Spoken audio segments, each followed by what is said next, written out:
Hello दोस्तों, कैसे हैं आप? उम्मीद है बहुत अच्छे हैं। रात वाली घटना आप सभी को पता है।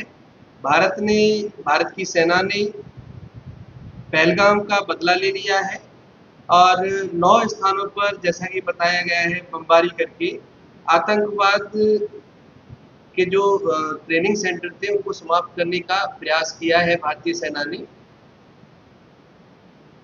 जिसमें से कुछ पीओके में है और कुछ पंजाब प्रांत में है।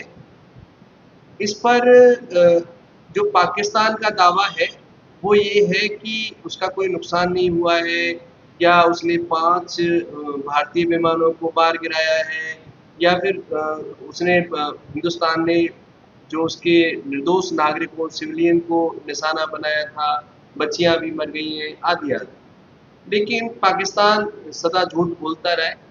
उसके झूठ पे विश्वास करने की आवश्यकता नहीं है। हमें अब सोचना ये है कि पाकिस्तान अब क्या कदम उठाएगा और क्या-क्या वो धोखे दे सकता है। वैसे तो पाकिस्तान की तरफ से सीधे पर आक्रमण करने की हिम्मत कम ही चांस है। वो सबसे ज़्यादा क्या कर सकता है, आतंकवादी घटनाओं को बढ़ा सकता है, सीमा पर गोलाबारी बढ़ा सकता है और अंतर्राष्ट्रीय मंचों पर इस बात को उठा सकता है।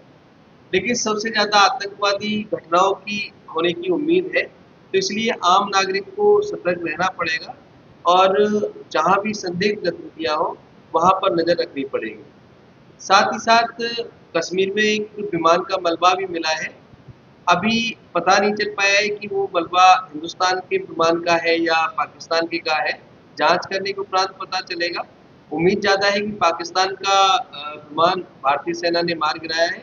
बाकी वक़्त के साथ ये भी पता चल जाएगा कि वो विमान किसका है और धीरे-धीरे हमें सतर्क रहने की आवश्यकता है।